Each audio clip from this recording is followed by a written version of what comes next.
Hi, I'm Karen Freeman. I just turned 75 about a month ago.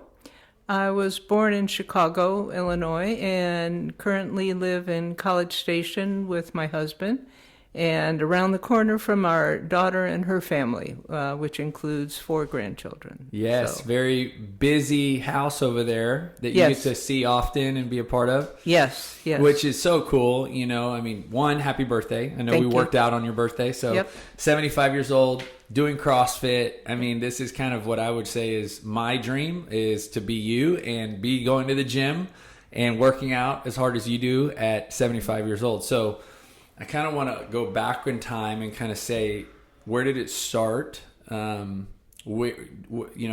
you were, I guess, growing up, what year were you born? 46. Okay, 1946. So at what point did you start actually wanting to, was health a big thing at the time? Was eating healthy, exercise? What was the culture like at the time? Well, in Chicago, there's mass transit, and we never had a family car. So you walked to the grocery store, you walked to school, you walked to church, you walked to the library, you walked to to get your bus or the subway, or so you were always walking.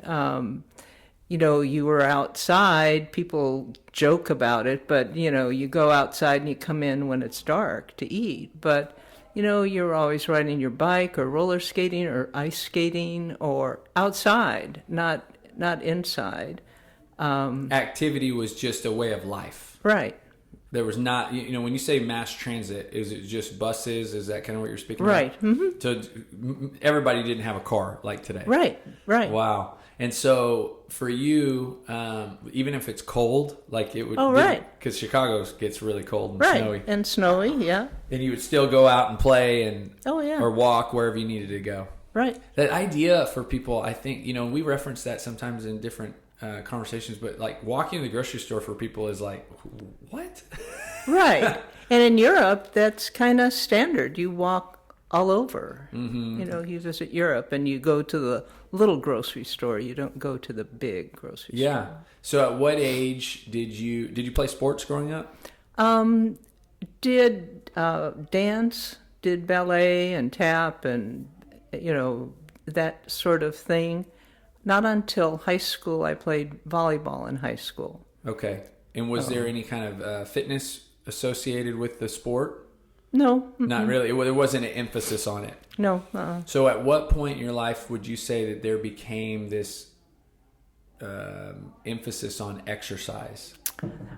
Probably when I was living by myself after high school, college, and just needed something to do, other than just going to work and coming home. And I'm curious, did things change in that, we'll say 10-year period, 15-year period from the 50s to the 60s to the 70s, or was it just like, oh, I want to start going to work out, like this is something I should do to take care of myself? Well, and I think probably started running. So that was probably because folks were running, So. It was kind of like today, right? Right. Yeah, people run for exercise. Right. So what was your first distance? Did you just go out for a couple miles, or yeah. just recreationally? Right. And then did you keep doing that for a while? Yeah, but not for a long time. And I'm trying to think of, going to the gym or when that all started. I don't really know. Just kind of happened. Yeah, you just kind of ended up there. What was what can you recall being like that first gym experience? Like, what did the gym look like? Oh, awful. You you go in and you see, all of these machines and weights and, what do I do? Where do I go? And somebody takes you around and shows you everything. And then the next time you come back and it's like, okay, what did they say? What do I do? Were there personal trainers at the gym? Was that kind of a thing? No, no. Aerobics classes? Or Oh yes, yeah. Step classes, jazzercise, Yeah. whatever. And did you embark on any of those? All of them. All of them? Yep. So what would you say was the one that you enjoyed the most, or that you actually committed to the most? There was one, and I can't remember what gym it was, but I was I did a lot of startups when I was working, and so I was in Atlanta for about a year. And so there was a gym close by, and they had a class that was a combination of like step, and then they had weights. You used a bar and weights, and so that was fun. And there were a group of us ladies that would do that. Mm-hmm. So that was fun. And that was enjoyable. And right. Did you feel like you made progress in your fitness? Right. Yeah. I always felt good when I went. Yeah. So was your goal, or what was your goal at that time, if you had one? Just to do healthy. something. Yeah, just to do something. Do something. And what age were you when you were doing that? Oh, probably in my 50s. Okay. And then, so that would have been 90s. Right. Ish, right? And then 2000s. And then we met at the Aggieland Fitness Dome. So did you move here at some point? I don't think we met at Aggieland Fitness. I think when you were across the street. Oh, at the Ponder, or right here, right. Just across the street. Right. So what brought you in that first time to work out? I was doing some of those classes in the morning. What do they call them? I can't remember. Anyway, you'd get up early in the morning and you'd go to boot camps. Yes, with Jamie. Yes, exactly. Yes, that's right. So, and your daughter was doing them too? Were we all doing them together? No, I don't think so. Okay. So what led you to even come to the boot camp or start the boot camps? Just because I needed to do something. I don't know if somebody told me about it, or the time was good, sounded like fun. It was a good group of people. So it sounds like there's been like a common theme of being active and right. fitness in your life. Mm-hmm. And I'm curious because some people don't have that common theme in their story, right? Where did that come from, or where's that desire been rooted in? Well, my mom died right before she was turned 99, and the reason she died was she had 2 bad falls. So which she just couldn't recover from. But she was very active, very didn't really have any health problems. Always dressed nice. She lived in assisted living because she just needed a little bit of help. But mentally was very sharp. When she was 96, she started learning Spanish because she wanted something new to do. So Mom was always doing something, if it was golf or if it was bowling or I don't know, something. She was always doing something. Yeah, and that inspired you to kind of want to model that? Right, yeah, No, that's a great. I love that she started learning Spanish, at 96, and to live 99 years. How much? So for you, in your, being drawn to activity, how common is that with friends that you have or people that your age? Oh, it's not. They look at me and they think I tell them, okay, well, I start my day, I get up and I go work out, and then I come home and, do the regular things. And it's like, oh, how do you do that? And it's like, well, I just feel so much better when I do it. Our grandchildren are 14, 11, 9, and 5. And I do Taekwondo with all 4 of them. So it's fun. It's something that I really enjoy. I think the grandkids, when I go and like I just tested for my 3rd degree black belt, and the 5-year-old was, yay, so yes. It was it's fun. Yeah, and you're instilling in them what your mother instilled in you, right? Which is, it's good to stay moving and be active. Right. So how much has structure been a part of that activity? Like, how important has that been to you? Just for example, the boot camp or even the Taekwondo or CrossFit, like how would you attribute having some structure guided assistance to exercise, how important has that been?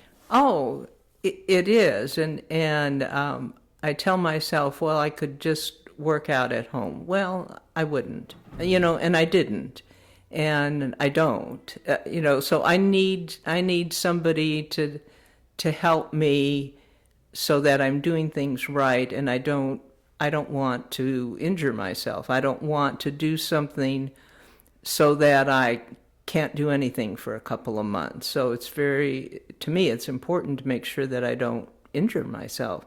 It's harder to heal as you get older. So, coming in and having a class and they have it set up so that you warm up and then they're watching and making sure what you do and then, cool down or have the accessories. So I just really like it. And if it's because I'm lazy, I don't know. Well, you're definitely not lazy. So the boot camp would have been, I'm thinking 2007, 15 years. Right. So that would have been about 60. Now, some people listening to this podcast are like, they're probably 60 or thinking, I'm not going to go do a boot camp. Or at the time, was that kind of a just gradual step in fitness, or was that kind of a big step for you to go and do this outdoor boot camp at 5:30 in the morning? Well, I had been doing something, kind of a boot camp in the afternoons over at what's now Bachman Park. Yes. There was a fella, I can't remember his name, who did a bunch of stuff, and we'd do crazy stuff. And, Yeah. run around, and then I don't know if somebody introduced me or I saw an advertisement for the boot camp. It just sounded So you had already kind of been doing a boot. And the reason I asked that question is because for some people, boot camps are not as popular as they were at that time. I feel like in 2005, 6, 7, especially in this town, for like 5 years, it was the thing. Right. That is kind of not the same. But when somebody hears boot camp, it sounds really hard to them. And for you, even if it was before going to ours, you went to the other one. Was that a hard transition, or was it when you went out there? It was not as. It was just the same thing that you just described: a person leading you, guiding you, making sure you don't get hurt, doing things at the appropriate level. Right. Yeah.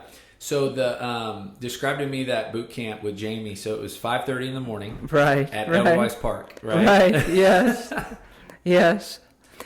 Yeah, and we'd do speed ladders, or we'd do what are the dips on the benches, or step ups on the park benches, or I don't think she had any equipment really, other than the speed ladder probably. Yeah, and then they were usually broken into 6-week segments. Yeah. So we do them 6 weeks at a time.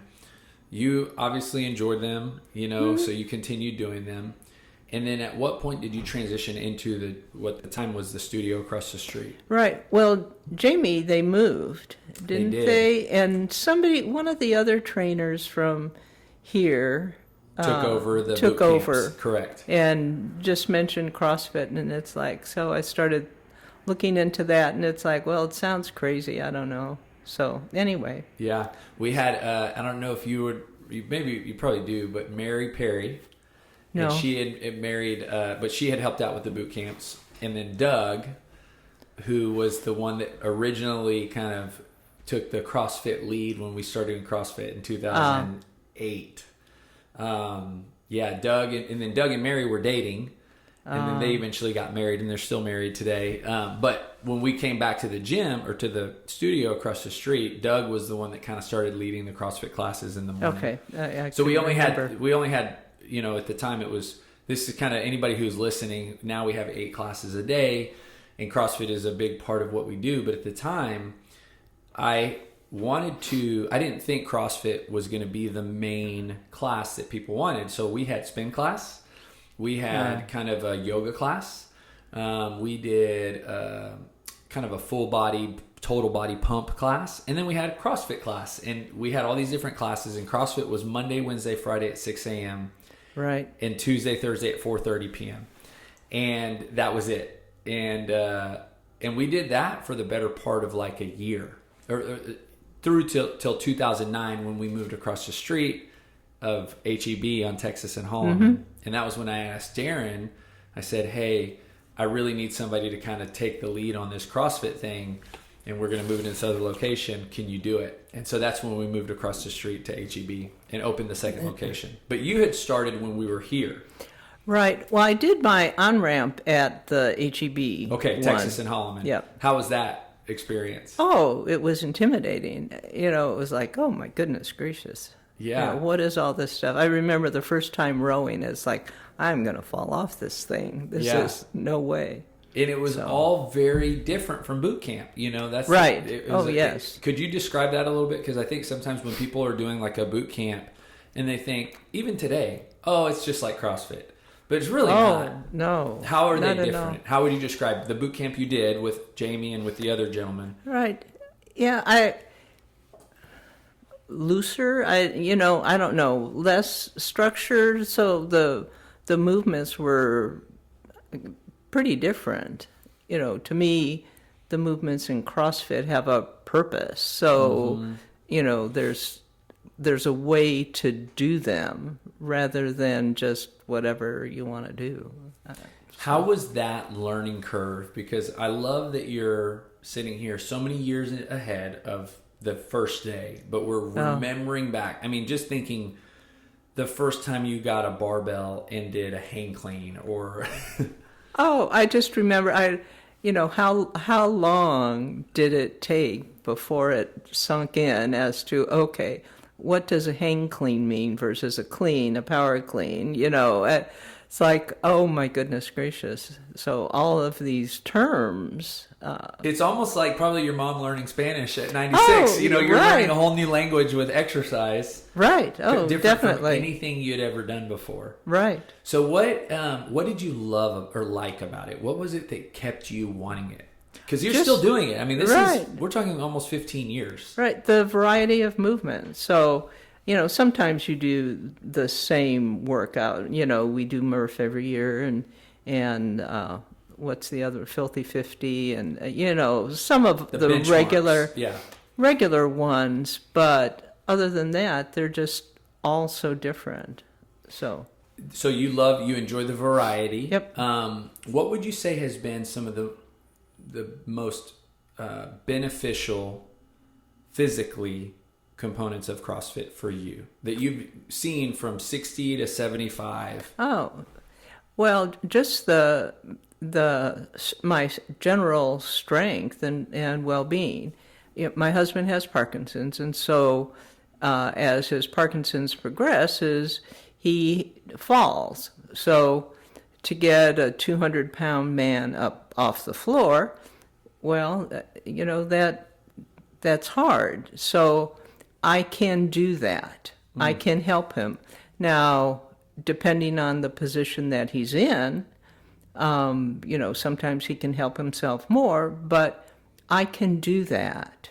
So, that's good. I can lift up not so much anymore because Max at 5 is maybe 50 pounds, so I can still lift him up. But, to lift him up and, or when our grandkids and, when they come running at me to give me a hug, I don't fall over or they, So it's just the general natural strength and movement of life that life demands. Right. And so, you mentioned earlier how injury is something that is not good, right? And we want to avoid it. In the almost 15 years of doing CrossFit, have you ever experienced that? And what was describe those experiences?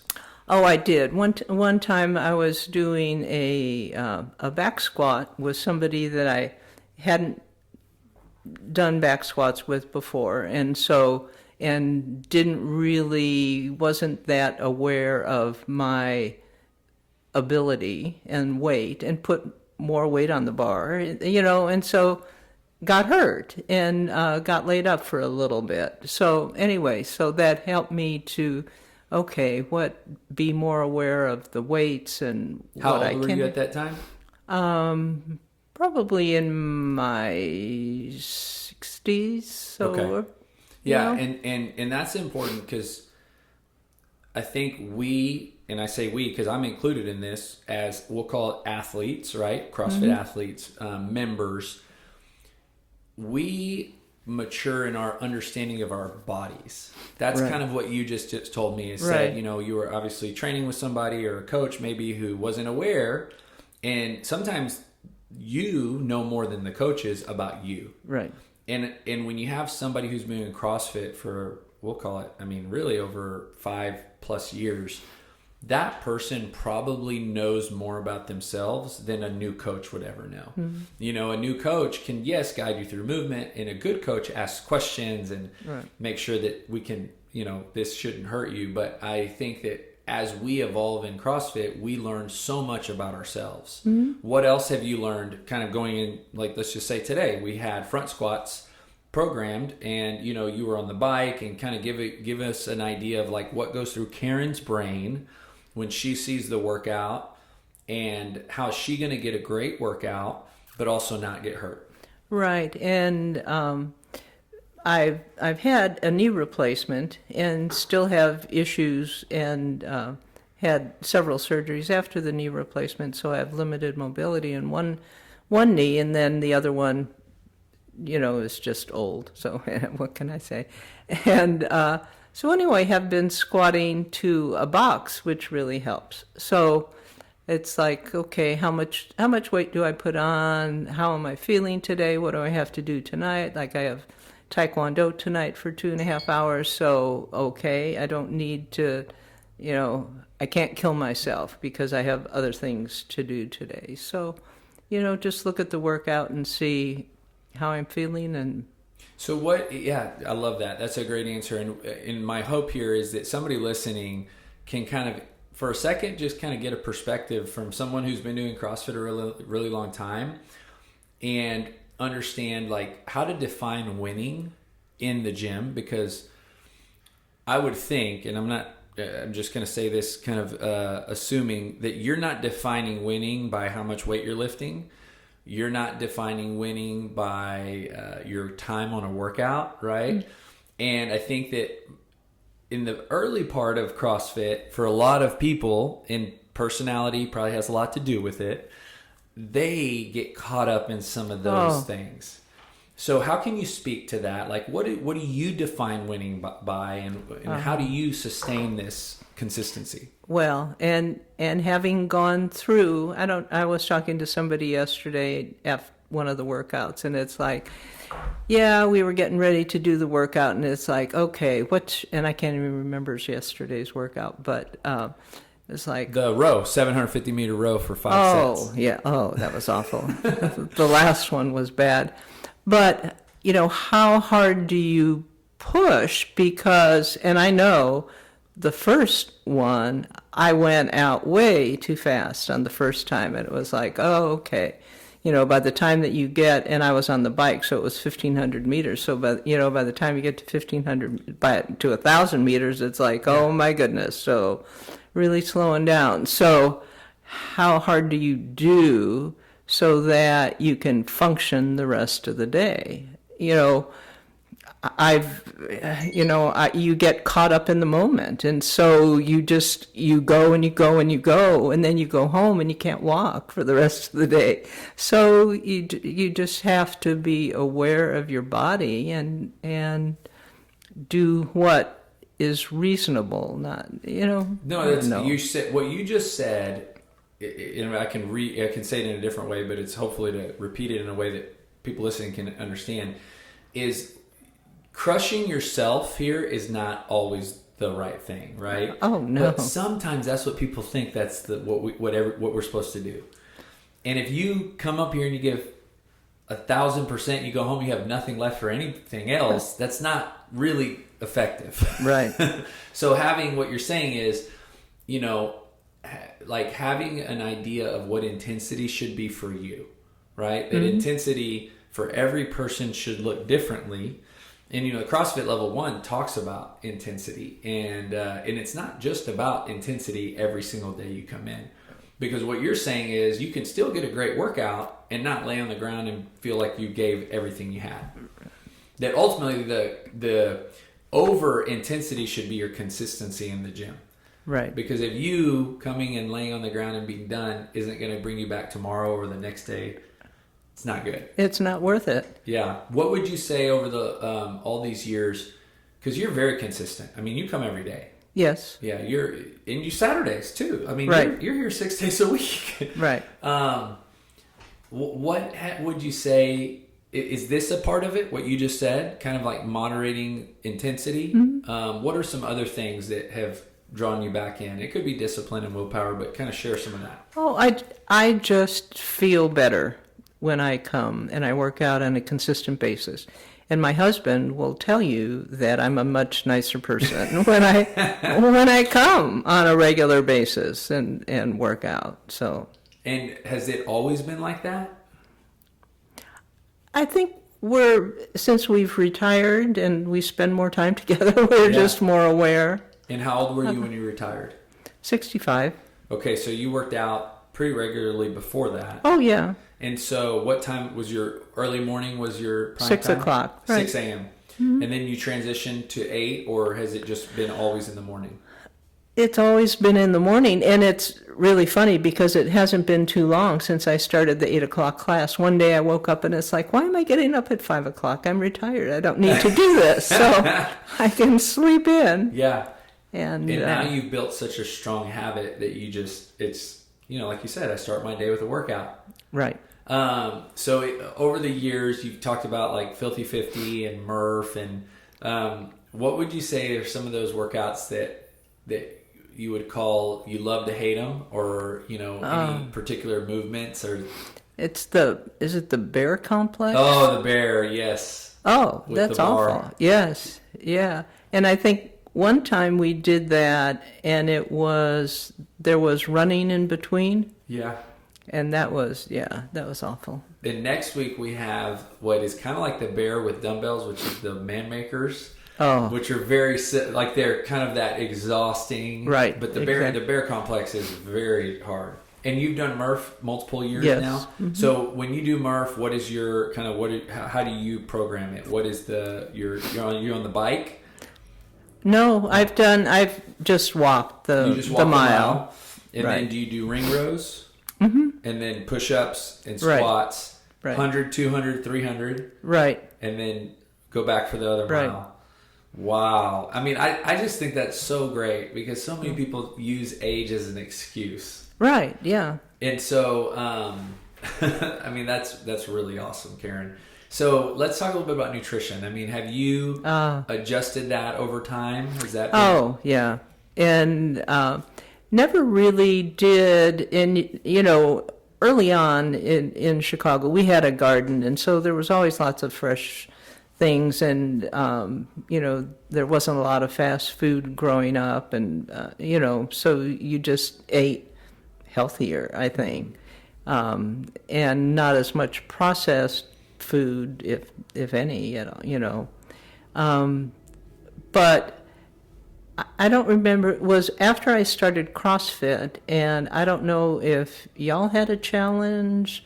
A lot of times we used to in do them all the time. Yeah, and so I think I did one of the challenges and realized, and it was paleo focused, and what a difference it made. And I actually lost like 35 pounds, So anyway, I've been doing pretty much paleo since that time. Great. Okay, so this is, again, for some people, they don't know what that means because we don't use that word in CrossFit as much anymore. So describe to me some of the actual things that were changed in your diet. Gluten and dairy were big. Some of the things that aren't as big a deal, beans and corn and, sugar and alcohol. But gluten and dairy has just made a big difference in how I feel. And I can tell when I don't eat right and come to do a workout. It's like, oh, man, Yeah. You can just tell.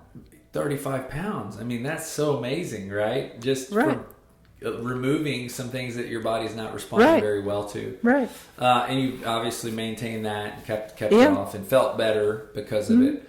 And when you say, I love that you kind of refer back to like when you were growing up, it was the garden and this and that. Describe to me, and this is kind of just your opinion, how nutrition has evolved and completely transformed from Karen growing up and even college to today. Well, I think because of how I was brought up, we never, don't eat fruit juices, don't have colas. I mean, that just wasn't part of my life. And so it has never become a big part of my life. So, yeah, I'll have a Coke and yes, I drink wine and, enjoy over the holidays, enjoyed everything that the holidays have to offer and didn't feel guilty, but I didn't go crazy. Our kids, they'll talk about it because they do, we grew up, or, I taught them, we had lean meats and fruit and vegetables, and, that's what we had around the house. So how would you say exercise complements nutrition? So your consistency in exercise, how much does it influence your eating habits? Oh, because I don't feel good when I don't eat right. So, it just all goes together. Yeah. So you've kind of followed the CrossFit Games, is kind of shifting gears, kind of as a fan, right? You've over the years, and I'm curious, at what point, we used to make a big deal about the CrossFit. I mean, this was back when you were doing CrossFit. It was like, I call it now, normal people used to be able to make it to the CrossFit Games. Right. So you would compete in the open trying to go to the CrossFit Games. So at what point did you start following the sport of CrossFit?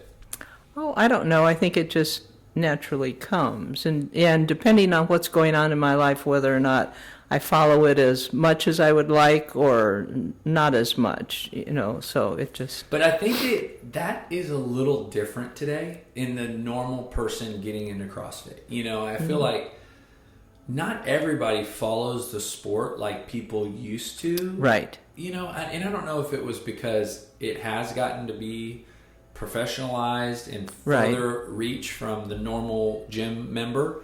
And the gyms aren't as into that, regional. Right. As like, hey, we're here because we're trying to send a team to regionals. Right. But I feel like most people don't follow the sport like people used to early in the days. I would agree. I know when regionals was it in San Antonio or Austin? Yeah. And I went. It was like, gotta go. Yes, gotta go. That's right.